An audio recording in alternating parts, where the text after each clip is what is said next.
सदना एक कसाई का नौकर था। हर दिन में वह 2 से 10 बकरियों, गाय, भैंस का कत्ल करता था। एक दिन परमेश्वर कबीर एक मुसलमान फकीर का भेष बनाकर सदना कसाई के पास आए। उसे सच्चा आध्यात्मिक ज्ञान प्रदान किया। जीव मारने से होने वाले पापों की जानकारी करवाई। परमेश्वर का सारा ज्ञान समझकर सदना ने दीक्षा लेने की इच्छा प्रकट की। परमेश्वर ने कहा कि पहले यह मांस काटने का कार्य छोड़ना पड़ेगा, तभी दीक्षा मिलेगी। सदना ने जिंदा परमेश्वर को अपनी समस्या बताई कि मेरा निर्वाह गुजारा कैसे होगा। परमेश्वर ने कहा, आपके शहर में 100 कसाई हैं, अन्य हजारों व्यक्ति भी तो निर्वाह करते हैं। आप भी कोई अन्य कार्य कर लो। सदना उसके लिए तैयार नहीं हुआ। परमेश्वर ने कहा, तो आप हिंसा कम कर दो और निर्धारित कर लो कि एक दिन में इतने पशुओं से ज़्यादा नहीं काटूंगा। सदना कसाई इस बात पर मान गया, क्योंकि उसकी दीक्षा लेने की बहुत इच्छा थी। सदना ने जिंदा महात्मा से कहा कि मैं 100 पशुओं से अधिक नहीं काटूंगा, चाहे नौकरी ही क्यों ना छोड़नी पड़े। महात्मा जी ने कहा, ठीक है, और आपको अगर मुझसे मिलना है तो जगन्नाथ मंदिर में पुरी में रहता हूँ, वहाँ आ जाना। सदना का काम कुछ समय ठीक तरह से चलता रहा। एक दिन नगर में कई विवाह थे। नवाब के लड़के की भी शादी थी। उस दिन सदना ने 100 बकरे काटे और परमेश्वर का धन्यवाद किया तथा अपने सभी औजार धोकर साफ करके रख दिए। रात कुछ ही बीती थी कि मालिक कसाई के पास एक अन्य कसाई आया और 50 बकरे लेने की बात कही। सौदा तय हो गया। उसके खाने के लिए मालिक ने सदना को बुलाया और कहा कि एक बकरा काटकर एक व्यक्ति की सब्जी के लिए रसोई घर में भिजवा दें। सदना घबरा गया और अपना वचन खंड होने का भय सताने लगा। उसके दिमाग में एक विचार आया कि क्यों ना बकरे के अंडकोश काटकर रसोई में भेज दूं। मेरा वचन रह जाएगा जो मैंने जिंदा महात्मा को दिया है। मालिक भी खुश हो जाएगा। अब सदना ने चाकू उठाया और बकरे की तरफ अंडकोश काटने चला, तो उसी समय परमात्मा ने बकरे को बुद्धि प्रदान की व तत्व ज्ञान की रोशनी कर दी। बकरे ने सदना से कहा कि हे सदन कसाई, यह सब ना भाई, आप मेरी गर्दन काट लो, अंडकोश नहीं। यह नया क्या कर रहे हो? ऐसी दुश्मनी शुरू मत करो। मैं सारी रात तड़प तड़प कर मर जाऊंगा।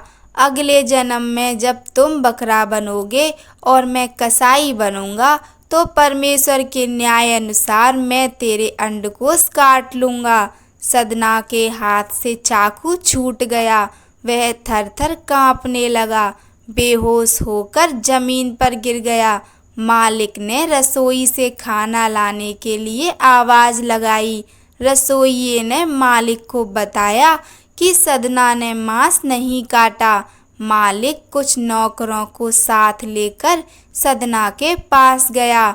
मालिक ने कहा, हरामखोर, नमक हराम, मांस क्यों नहीं काटा? सदना ने कहा, मालिक 100 बकरे काट दिए, अब और नहीं काटूंगा।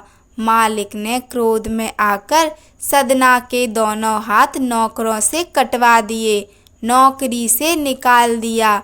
हाथों का इलाज वैद्य से करवाया, फिर जगन्नाथपुरी की ओर चल पड़ा। रास्ते में एक गांव में नंबरदार के घर सदना रात को रुका। नंबरदारनी ने सदना के हाथ ना होने के कारण अपने हाथों से उसे खाना खिलाया। सदना ने नंबरदारनी की बड़ी प्रशंसा की। नंबरदारनी का चाल चलन ठीक नहीं था। वह रात में सदना के बिस्तर पर गई और अपने साथ संभोग करने को कहा। सदना बिस्तर से खड़ा हो गया और कहा, बहन, तुम नंबरदार की पत्नी हो, उनकी इज्जत हो। मैं पहले से ही बहुत दुखी हूँ, मुझे छोड़ दो, मैं अभी यहाँ से चला जाऊँगा। आप अपने पति के साथ विश्वासघात कर रही हैं। आपको अल्लाह के दरबार में जवाब देना होगा। उस परमेश्वर, उस परवरदिगार से तो डरो। रात के 2 बजे थे। नंबरदारनी ने सोचा, यह मेरे पति को बताए उससे पहले मैं ही बता देती हूँ। उसने पति को कहा कि यह मेहमान मेरे साथ गलत हरकत करने लगा, अपने टूटे हाथों से मेरे स्तनों को छू रहा है। जमीन पर सर पटक पटक कर रोने लगी। नंबरदार ने सदना से कहा, अरे नीच मूर्ख, मैंने तुम्हें खाना खिलाया, मेहमान बनाकर रखा, यह तूने क्या किया? सदना ने अपनी बात कही, पर नंबरदार ने वह झूठी मानी। पंचायत को भी नवाब के साथ साथ उनकी बातों पर भरोसा नहीं हुआ। नंबरदार ने सदना को नवाब तथा पंचायत की मदद से मीनार में चिनवा दिया। मनसा थी कि दम घुटने से सदना की मौत हो। ज्यों ही कारीगर मीनार का द्वार बंद करके हटे, उसी समय मीनार के पत्थर, ईंटें आकाश में उड़ गईं, जैसे बम विस्फोट हुआ हो। कुछ ईंटें नंबरदार के घर के आंगन में व आसपास गिरीं। नंबरदारनी के दोनों स्तन कटकर गिर गए। वह दर्द से चिल्ला उठी और अपनी गलती बताने लगी।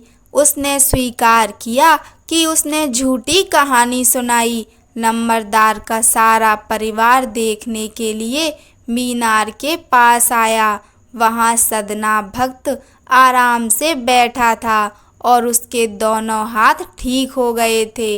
नगर के सभी निवासियों और नंबरदार दंपत्ति ने अपनी गलती के लिए माफ़ी मांगी।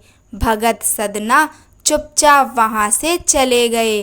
सदना वहाँ से चलकर जगन्नाथपुरी अपने परमेश्वर सतगुरु के पास पहुँचा। जगन्नाथपुरी में जिंदा बाबा से भक्त सदना ने मुलाकात की। वहाँ सतगुरु को सदना ने सारा वृतांत कह सुनाया। उसने सतगुरु देव जी से नाम दीक्षा ली और अपना कल्याण करवाया। कहानी सुनने के लिए आप सभी का धन्यवाद। जय श्री राम।